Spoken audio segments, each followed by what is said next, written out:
kailangan nating putulin kung anumang koneksyon natin sa isa't isa, Beatrice.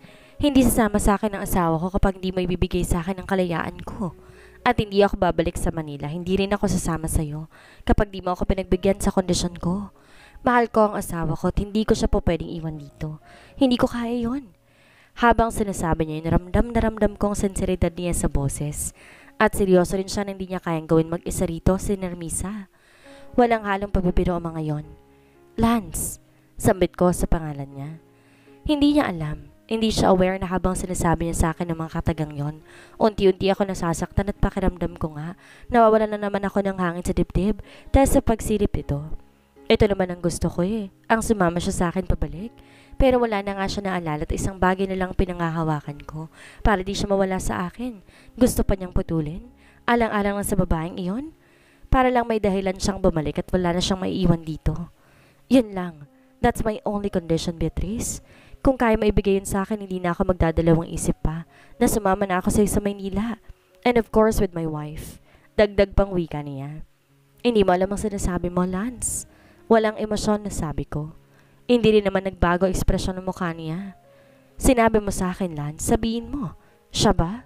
Siya ba ang nagsabi niyan sa'yo?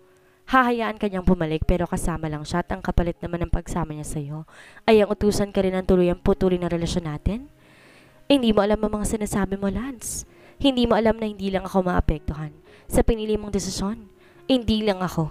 Mariing pahayag ko. Sa mga banta niya ay nakakitaan ko ng pagkarito. Pero yun lang ang paraan para bumalik ako. Babalik ka na nga pero hindi na para sa akin. Malungkot na sabi ko, tumulong mga luha ko sa aking pisngi. Agad siyang tumayo pagkasabi ko noon. Seryoso na nga siya sa desisyong pinili niya at kapag sinang-ayunan ko yon. Kapag sinunod kong gusto niya, hindi ako. Hindi lang ako maapektuhan nito. Hindi lang akong masasaktan. Ang aming anak, sina Lou at Delan. Hahayaan ko na lang ba silang lumaki na hindi nila kasama ang daddy nila? Hahayaan ko ba silang lumaki na galing sa broken family? Ang sakit lang sa parte ng pagkatao ko. Ang masasaktan din ang mga anak ko. Hindi ko nga sila kayang makita na nasasaktan Wala na ako magagawa pa, Beatrice. Hindi ko alam kung bakit pinipilit mo pa rin ang sarili mo sa akin. Kahit sinabi ko naman sa'yo na Sermisa ng mahal ko. Sa sinabi niya ay parang gusto ko na talagang tumawa ng malakas. O ano ba ang dapat kong i-react? Ang umiyak ba talaga o ang tumawa na lamang? Tumayo rin ako, tinitigan siya ng matiim. Sa tingin mo, bakit ko pinipilit ang sarili ko sa'yo? Matapang na tanong ko at malamig lang talaga ang paraan ng pagtitig niya sa akin. Maliban sa mahal kita, Lance, kahit na sinasabi mo rin sa akin hindi mo na nga ako mahal, may iba pa akong dahilan at alam ko. Kung susundin kong gusto niyo ni Nermisa, sila ang mas maaapektuhan. Hindi ako, kung di mo sila kayang panindigan, ay ako. Ako magagawa ko yun na walang tulong mo. Kahit wala ang presensya mo, kayang-kaya kong ibigay at hindi ko ipaparamdam sa kanila na may kulang. Na kahit wala ang presensya mo, na nagkulang din ako.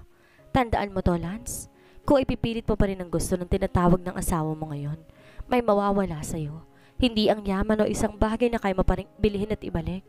Dalawang mahahalagang buhay na kaya kong bawiin sa'yo na hindi ako magdadalawang isip. Mahabang saad ko at saka ako siya tinalikuran. Nakalabas na ako ng bahay niyon pero hindi man lang huminto ang pagbuhos ng mga luha ko. Sa pintuan pa lang muntik na akong mawalan ng balanse. Natigilan lang ako nang may humawak sa braso ko. Nagsalubong ang kilay ko dahil ang lambot ng kamay niya. Dahan-dahan ko nilingon ng taong iyon at na makita ko kung sino, marahas kong binawi ang kamay ko mula sa kanya. Wala siyang karapatan na hawakan ako. Wag na wag mo akong hahawakan. Malamig at mariing sabi ko. Pinunasan kong luha ko at kahit ang lalambot ng mga tuhod ko, nagawa kong tumayo at tinarap ko siya. Hindi ko ipapakita sa kanya na mahina ako. Dahil kapag ka nagkataon, iisipin niyang nanalo siya. Sino ka ba talaga? Hindi ba kilala mo na ako? Ako si Nermisa. Asawa ko ni Franz. Lance. Lance ang pangalan niya.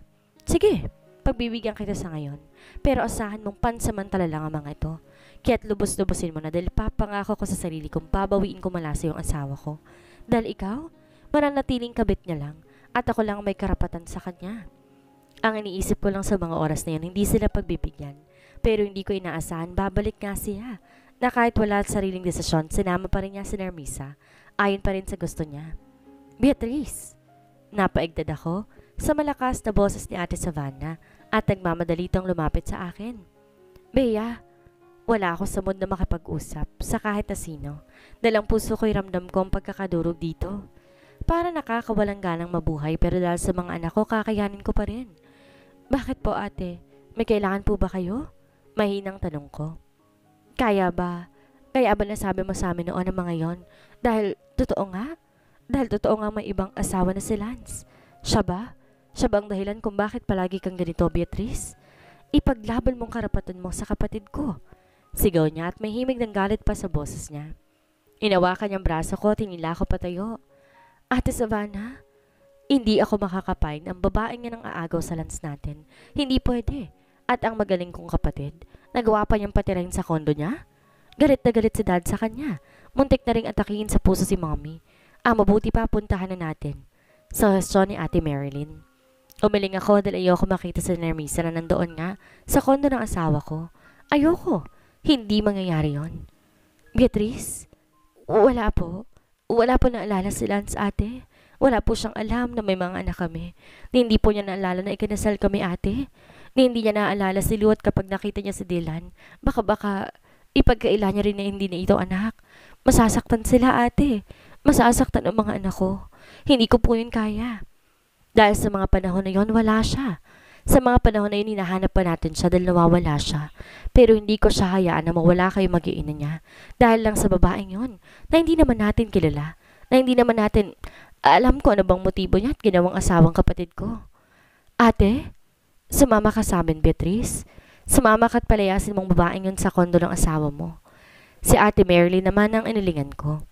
Hindi ko magagawa yun, ate. Hindi po. Bakit? May karapatan ka sa kapatid ko, Beatrice. May karapatan kang palayasin ang babaeng yun doon. Sigaw sa akin ni Ate Savannah na halos pumutok ng ugat niya sa nood leeg dahil sa lakas ng boses niya. Magagalit po sa akin si Lance. Hindi. Ako ang makakalaban niya. Pero Ate Savannah, huwag yun na lamang pong sabihin mo na sa asawa ko tungkol kina Dylan at Lou. Bakit? Ako na lang po. Ako na lang magsasabi sa kanya. Nang nasa condominium na kami, mas nabigla ako na hindi ko na mabuksan ang unit niya. What's wrong, Bea? Tanong sa akin ni Ate Marilyn. Hindi ko na po mabubuksan. Nagpalit na po siya ng passcode ng condo niya, ate. Sagot ko. Ha? Grabe? Agad-agad? Nakapagpalit agad siya ng passcode kahit kadarating lamang dito sa Maynila? Ano bang passcode niya, Bea? Yun po, yung birthday ko po, ate. Sabi ko at nalungkot ako dahil wala na nga talaga siyang pakialam pa sa akin. Nagagawa na niyang palta ng mga bagay na may kaugnayan sa akin. Napakadaling gawin yon para sa kanya. Sa akin nga sobrang hirap na. Mag-doorbell na lang tayo. Kahit napindutan nilang doorbell, hindi pa rin sila tumigil. May panggigigil pa, hanggat di talaga bumubukas ang pintuan. Naratiling nakasandal lang ako sa pader at nakakapanghina lang. Mahal mo na ba talaga siya, Lance? Ganon mo na ba siya kamahal para nagawa mong palitan ng passcode mo sa unit mo? At ang bagay na iyon, naalala mo na baka birthday ko nga, tapos napalitan mo agad dahil alam mong pupunta pa rin ako rito. Sino po sila? Napalingon ako sa pinto nang marinig ko ng boses ni Nermisa. Ang inosente ng tinig niya, hindi mo akalain na kaya niyang malakit sa kapwa. Sino kami? Kami lang naman ang kapatid ng lalaking inaagaw mo. Sigaw ni Savannah, tinayaan ko lang siyang pumasok sa loob. Dahil sinugod na niya si Nermisa. Nanatili ako nasa kinatatayukuyan ko, kundi lang ako hinila papasok ni Ate Marilyn. Aray! Tama na po. Sino ba kayo? Bakit po kayo nanggugulo? Tanong ni Nermisa. Di lang siya mukhang natatakot dahil kitang-kita ko na yun sa mukha niya. Nakarehistrong takot at pagtataka doon. Alam mong may amnesia ang kapatid ko, pero nag-take advantage ka pa rin sa kanya? Baka ideya mong pakasalan siya? O baka naman pinaniwala mo lang siya na mag-asawa kayong dalawa. Malakas ang kutob ko na yun ang ginawa mo. Nang gagalaiting asik ni Ate Savannah at nagawa nga niyang sampalin to ng malakas, kaya tawanan ng balansa si Nermisa. Halos sumubsob siya sa sahig. Umiiyak siya at nanginginig ang katawan niya. Wala po akong ginagawang masama. Mahal ko po si Lance. Mahal ko po siya at di ko po siya magagawang... Tumahimik ka. Hindi ko hiningi ang paliwanag mo. Hindi ko hayaang dalahin mo ang pangalan ng pamilya namin. Wala kang karapatan para agawin sila mula sa asawa niya. Ano to, ate? Nagulat naman ako na marinig kong boses ng asawa ko. Malamig pa sa yalong kanyang boses. Abat nandito na magaling kong kapatid? Timing ang dating mo, ha? Nalingon ko si Lance na kadarating lamang yata dahil mula pa siya sa pintuan. Lance? Nang makita niya ang sitwasyon ni Nermisa, agad niya itong diniluhan. Magulo ang buhok nito dahil nga nagawa siyang sabunutan ni Ate Savannah. Samantalang nood lang si Ate Marilyn, pero alam kong pinipigilan niya lang sarili niyang saktan ito. Mahigpit ngang nakakuyom ang kamao niya. Nermisa! Nang yakapin niya ito'y humikbi na nga ang babae. Nanatiling nakatingin lang din ako sa kanila. Mariing kumikirot pa rin ang puso ko at wala rin akong ginagawa pa kung paano pakalmahin ang mabilis na pintig nito. Paano mo nagagawa ito sa amin, Lance? Lalong-lalo na kay Beatrice. What are you doing here, ate? Bakit niyo ba ginugulong asawa ko? Galit pang tanong niya. Asawa mo? Asawa mong babaeng yan? Si Beatrice lang asawa mo, Lance. Siya lang. Asek ni ate. At alam kong nagulat siya noon, pero parang di naman niya pinahalata dahil lumigting ang panga niya at sa kanya ko, tinignan na ganoon pa rin na ekspresyon. Blanco at malamig. Isinama mo pa rito si Ate Savannah para lang sabihin sa akin? Hindi pa ba maliwanag ang sinabi ko sa iyo noon, Beatrice? Natapos na sa atin ang lahat at wala na. Wala na tayo ugnayan pa sa isa't isa. Hindi ako nakapagsalita dahil nakatitig lamang ako sa kanya. Parang di ko narinig ang mga sinabi niya dahil hindi kayang tanggapin ang buong sistema ko. Lance? Ate, umalis na lamang kayo rito. Huwag yun ang subukan pang guluhin ulit sa Nermisa. Hindi, Lance. Hindi ang babae nga nasisira ng pamilya mo. Hindi ko hahayaan. Kung si Beatrice may mawawala man at kung ikaw yon, at kung ikaw man yon walang-wala ng yaman mo, ang kumpanya mo at ang buhay mo sa isang bagay na nawawala rin sa'yo. Hindi baling mawala kami sa'yo, si dad at mom, wag si Beatrice. Siya na lang din na makakapag-decide na iwanan ng kanilang tuluyan. Lance, buksan mo sana ang isip at ang mata mo dahil malakas ang kutob kong pagsisisihan mong ginawa mong to. Habang buhay, hihingi ka ng kapatawaran kay Beatrice. Kung kami man na matanggap ka, pues hindi siya. Mahabang saad ng sister-in-law ko. Sa puntong yon alam kong nagbabanta na rin siya. Alalahanin mong sinasabi ng ate mo, Lance. Hindi kami susugod dito para lang sa wala. Hindi kami susugod dito para ipaghiganti lang ang ginawa niyo kay Beatrice. Nandito kami para ipaalala sa'yo na kapag hinayaan mo itong mangyari at kapag ipinagpatuloy mo pa rin, maraming mawawala sa'yo na hindi mo kayang ibalik gamit lang ang pera o koneksyon mo. Nandito kami. Nandito kami para protektahan ang meron ka at ipaalala sa iyong karapatan mo sa dalawang buhay na iniingatan ngayon ni Beatrice. Mahabang pahayag naman ni Ate Marilyn. Nag-iwas ako ng tingin kay Lance dahil sa nakikita kong kaguluhan sa mukha niya. Ang sabi nila nagkaroon ka raw ng amnesia. Kung may nakalimutan ka man na isang mahalagang alaala kasama si Beatrice, kapatid ko, sana pati kami nakalimutan mo na rin. Sana wala ka na rin naalala patungkol sa amin. Matatanggap pa rin namin pero kung kay Beatrice, tara na, babalikan namin ang babaeng yan, Lance. Hindi mo kami mapipigilan dahil hindi pa kami tapos. Naunang lumabas si Ate Savannah. Sandali lang tumingin si Ate Marilyn kay Nermisa. Lance, tandaan mong sinabi namin sa'yo. Maraming mawawala sa'yo. Sabi pa nito at sumunod kay Ate Savannah. Masakit sa mata ang makita silang ganito. Ang pinapatan lang ng asawa kong ibang babae. Ang ganda ng babaeng yun pero masama pa rin ang kutob ko sa kanya. Hindi ko gusto yung aura niya, yung presensya at ang lahat mismo ng pagkakatakot niya. Hindi ko siya magugustuhan. Sambet ni Ate Marilyn at tinignan ko naman si Ate Savannah. Nalingon pa niya ako. Nahilig ako mangilatis sa mukha ng tao, Beatrice. Pero ang isang yon, napaka-perpekto ng mukha niya pero alam ko, hindi yun ang totoo niyang mukha.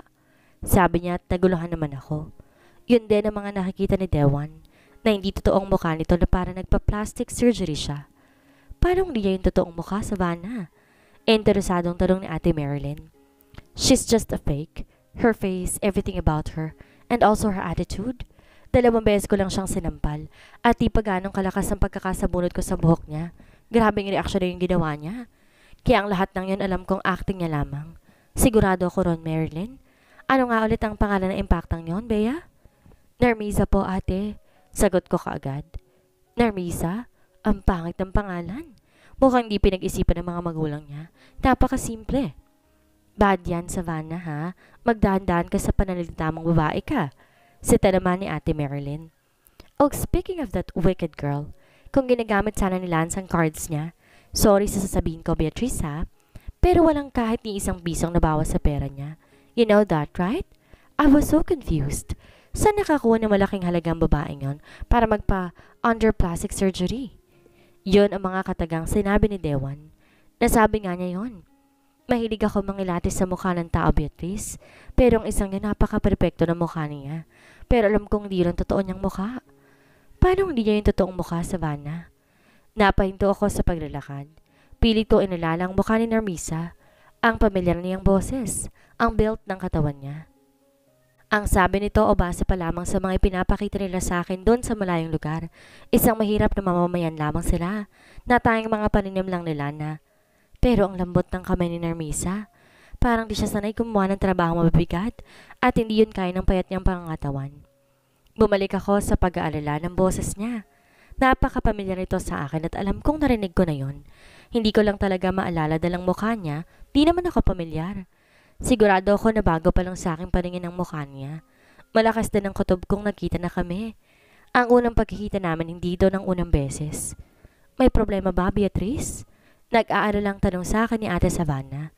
Umiling ako. Bakit ka huminto sa paglalakad at nanahimik ka kaagad? Nag-iimbes na po ngayon sina Jay at pupuntahan ko po sila kung may update na ba sila sa nangyayari kay Lance. Sabi ko at pareho naman silang tumango. Hindi na ako sumama pa sa kanila. Sumakay lang ako ng taxi. Nagpatid ako sa kumpanya ni Jay. Sana may nakalap na silang impormasyon. Alam kong kasama nilang pinaimbestigahan ng babaeng iyon. Nang makarating na nga ako sa working place si Jay, ay si Alice naman ang sumalubong sa akin. Beatrice, my gosh! Pupuntahan pa lamang kita pero nandito ka na pala kaagad. Sabi nito sa akin at bigla naman akong niyakap. Hinagod pa niyang likod ko na parang inaalo pa ako. Kumpara sa ginawa ng asawa ko noon sa akin, walang-wala ang sakit na nararanasan mo ngayon. But we're still here, Bea. Hindi ka naman iiwan. Mamatay man si Lance. Alice, nambabatang sambit ko sa pangalan niya. And she just laughed. Let's get inside. Naghihintay na sa loob ang mga lalaki. May update na sila tungkol sa nangyari sa asawa mo. Sabi pa nito at sabay na kaming pumasok sa loob. Tama nga si Elise at naghihintay na mga lalaki sa loob. Kanya-kanya silang pwesto. Nakakagulat pa rin na makita silang lahat dito sa loob ng office si Jay. Mabuti nilang malaki ito at kaya magkakasyang higit na 10 kataong mga lalaking ito. Kompleto talaga silang lahat, walang absent. Beatrice, hi! I just smiled at them. Halos sabay-sabay pa nilang batiin ako. Bakit nandito kayong lahat? Hindi ba kayo busy ngayon sa trabaho ninyo? Tanong ko sa kanilang lahat. Busy pero pwede namang ipagpaliban. Sagot ni Landon. Nasilang ayunan naman ang lahat. Tinignan ko naman si Jay na kulot nung nakatingin sa isang folder at nakaupo lamang siya sa swivel chair niya. Nasa visitor's chair naman niya si Han at Renos. Han, nandito na si Beatrice. Nag-angat ang tingin si Jay at ngumiti siya na makita ko. Mukhang problemado siya pero nagawa pa rin niya akong ngantian. Dito ka umupo, Beatrice. Umalis sa pagkakaupo niya si Renos para lang din paupuin ako ron. Maging si Han, galon din ang ginawa niya. Hindi pa siya nakakapagsalita, mabilis nang umupo si Alice. I'm sorry, Bea. Hindi ko napigilan si Lance sa bumalik sa Manila kasama ng babaeng iyon. Paliwanag ni Jay at mukhang guilty pa rin siya sa nangyari. I shook my head dahil hindi ako agree sa sinabi niya. Desisyon niyo ni Lance, Jay. Wala kang kasalanan. Sabi ko at bumuntong hininga lamang siya. Ayon sa nakalap na impormasyon ni Resh, hindi naman kinasal ang dalawa. Tinignan na rin niya kung may marriage certificate ba mga ito sa lugar na iyon pero wala. Or if stated. But the word is, hindi kasama si Lance sa paglubog ng barko. At hindi rin aksidente ang nangyari dahil sinadyang sunugin at may mga taong nakita sa likod nito. Ani Resh. Seryoso ang ekspresyon ng mukha niya dahil hindi niya inaasahan na ganoon nga ang mangyayari. Kung ganoon, nasa ng mga oras na iyon si Lance? Paano nawala siya? Nagtatakang tanong ni Elise. Maski ako, ganoon din ang naisip na itanong. Walang ospital sa lugar na iyon. Sinubukan ko na rin maghanap ng medical records nila kung may Lance Daniel bang nakakonfine sa ospital nila the past 2 years pero wala. Hindi po pwedeng sekreto rin ang pasensya nila. Umiling na paliwanag pa niya. Paano mo pala nakuha ang medical records sa mga pasyente sa iba't ibang ospital? Curious sa tanong ko. Dahil sa pagkakaalam ko, confidential ang mga medical records ng pasyente sa ospital. With the help of Amir, ginamit niya ang connections niya. I glanced at Amir. Kumindot lang siya sa akin at di nagsalita. O baka ginamitan mo ng charismatic mo ang babaeng nasa desk information? Tanong naman ni Elisa, tinaasan pa niya ito ng kilay. Nasa matinong pag-iisip pa ako, Elise. Kung gagawin ko yun, alam mong mangyayari at gagawin sa akin ni Susan. Nakangawing sabi nito. Susan Montes is his wife. Buti alam mo. Masungit na sabi pa niya at inirapan niya ito. Balik tayo kay Lance. Ayun nga, Bea. Bago kami umalis ni Poirier, naiwan siya mag-isa roon si Lance. At mauna na lamang daw siya pero may mga nakita rin kami sa CCTV footage na ilang minuto lang kaming umalis, sumunod naman siya. Pero hindi naman siya mukhang nagmamadali sa umpisa. And this? Inharap naman niya sa akin ang nakabukas niyang laptop at lumitaw doon ang pamilyar na sasakyan ng asawa ko. Paalis na nga siya mula sa daungan. Pamilyar ang daang tinatahak niya. San ba ang punta niya? Pauwi na ba siya? Pero bakit ang bilis ng pagmamaneho niya? Naguguluhan kong tanong. Kung kanina parang normal drive lang ginagawa niya, pero maya-maya lamang, bumalis na ito tila may natanggap siyang emergency at kailangan niyang makarating kaagad. Sa kung saan man siya dapat pupunta. Hindi natin pwedeng paghinalaan ang amnesia ni Lance. I already checked his pulse, Patrice. Sinubukan ko rin siyang kausapin tungkol sa pagpapacheck up niya para sigurado tayong walang impeksyon na nangyari aksidente sa kanya. Sabi ni Javan and I nodded my head. Ito pa nakuha naming mahalagang impormasyon. Ang asawa kong kumuha nito. Baka kilala mong totoong pagkatao ni Narisa. Nahirapan kaming hanapin ang real identity niya but with the help of Dewan ay ang medical record sa isang plastic surgery naman niyang nahanap at papapatunayan niya ng plastic surgeon ito. Han blurted out and he handed me a folder. Mabilis kong kinuha yun at tinignan ng laman to. Baka rin kilala mo dahil dati siyang nag-volunteer sa school na pinagtuturuan mo, Beatrice. Annie Poirier. Di ko alam ba't bigla akong kinabahan. Parang natatakot ako na may malalaman nga ako tungkol sa pagkatao ni Narmisa pero kailangan kong tatagan ang sarili ko para malaman ko ang katotohanan. Nanlaki ang mata ko na makita kong pamilyar na mukha nito na nasa biodata mismo at ang mga pangalan niya. Hindi nga nagkamali ang asawa ko sa mga nakita niyang mukha nito. Si Nerma. Nerma Carte. Kilala ko nga siya. Siya ang bagong teacher namin sa school pero nag-resign din siya kaagad. Hindi namin alam dahilan pero paano nangyari? Paano nangyaring nagpa-plastic surgery siya? Walang mali sa mukha niya. Ang mga estudyante halos mahumaling na rin sa kanya pero paanong nakakapagtaka talaga. Isa yan sa ebidensyang ihahain natin sa kasong pagtatago niya kay Lance sa 2 taon at hindi niya ito pinagamot. Isa na lang hahanapan namin ng impormasyon kung paano nila naitago ng ganong katagal si Lance, na kung paano nawala ang alaala nito at sa paanong paraan siyang naaksidente. Sa ngayon, Beatrice, huwag ka muna magpapahalata na may nalalaman ka na. Hindi pa natin alam kung may mga kasamahan ba siya dahil baka mapahamak lalong asawa mo. Mahabang wika naman ni Jay. Hindi niya ito kayang planuhin na mag-isa lamang. Kasi bakit siya nagpa-plastic surgery? Para saan iyon? May mukha naman siya. Oo, maganda pero hindi ko rin maintindihan kung bakit kailangan niyang paguhin yung mukha niya. Para saan? Ilang buwan ko lang nakasama sa trabaho si Nerma. Marami ang kasamaan ko na ayaw sa pag-uugali niya at madalas nangyayari ang pagpapansin niya sa asawa ko na naging bantari yan sa mga asawa ng co-teachers ko. Kaya posible rin na sinadya niya magpa-plastic surgery at plano niyang lokohin ang asawa ko para makuha niya. Para makuha nga niya si Lance sa pamamagitan ng pagpapalit niya ng mukha. Sabi ko. At sa tuwing naalala ko ang nakakainis na mukha ni Nerma, hindi ko maiwasang magalit. Siya pala ang babaeng iyon. Hindi ako makakapayag sa gusto niya. Hindi ko siya hayaan na makuha niyang asawa ko dahil noon pa man ay masama na talaga ang motibo niya. Mas gusto siya kay Lance. Yon ang alam sa school namin. Ano, Beatrice? Ganun pa ba ang pag-uugali niya? Elise asked me. Ngayon, nasagot na ang mga katanungan ko sa utak ko. Kaya pala pamilyar sa akin ang boses niya. Siya pala si Nerma Carte. Basta, wala mo na makakaalam nito. Beatrice, masakit man sa parte mo na gawin ito.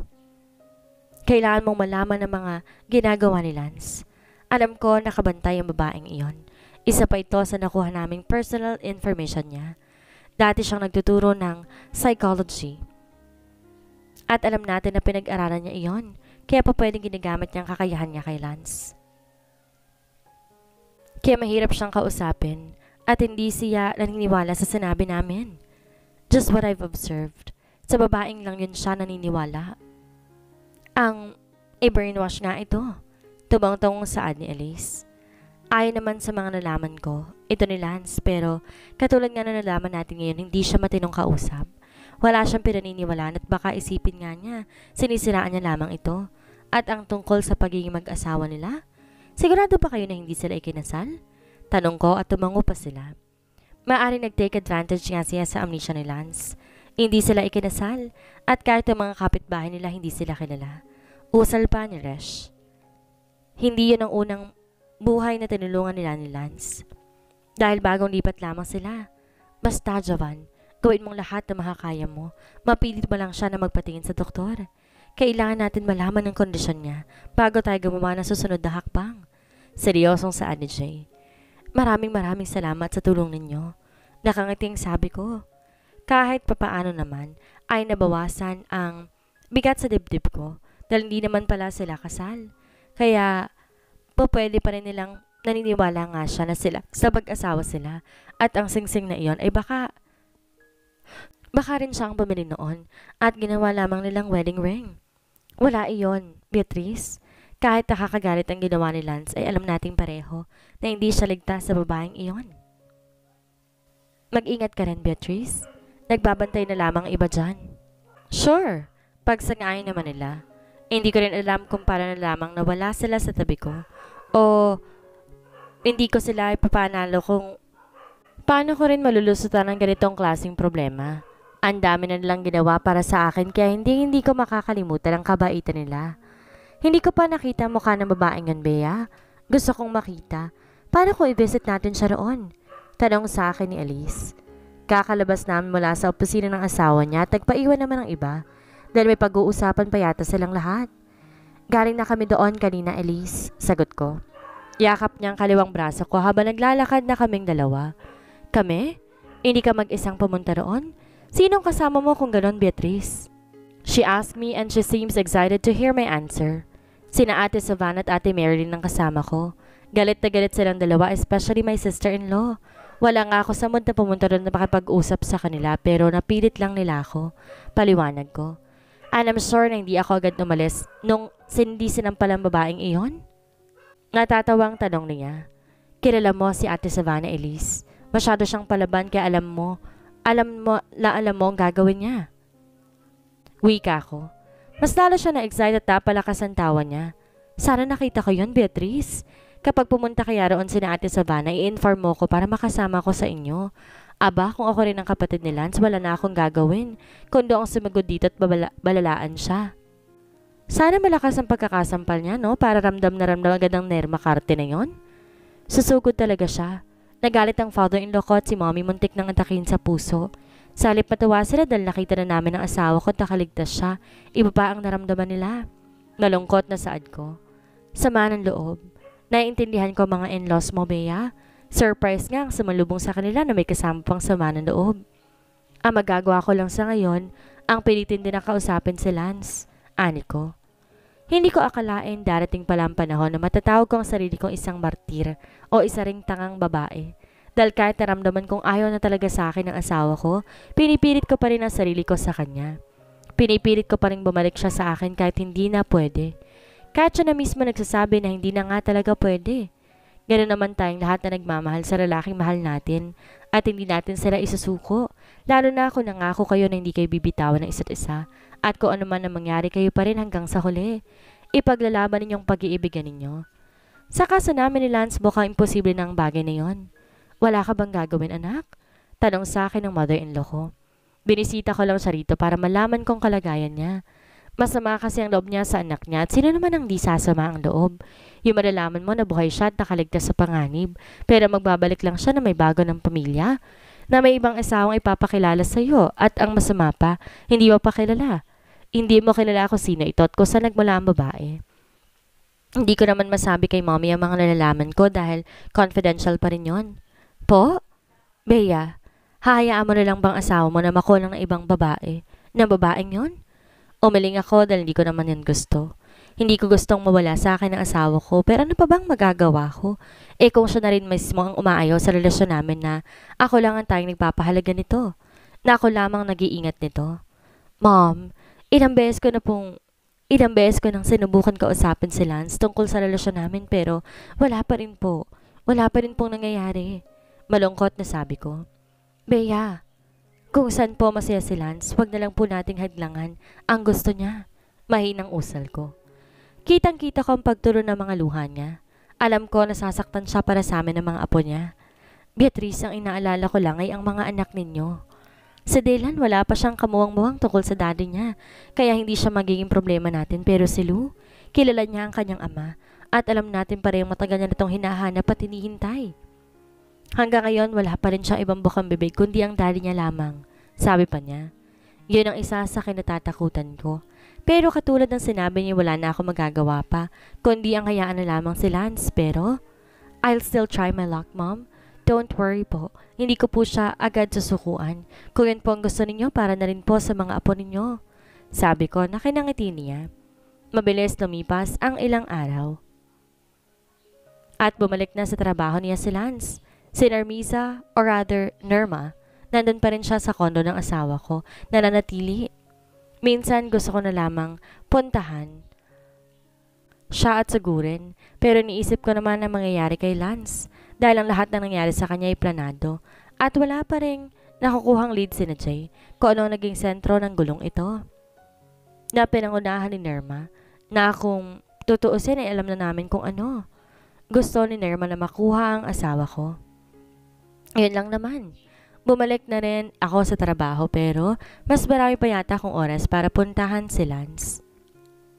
Sa kumpanya niya na madalas din akong pinagtatabuyan nito.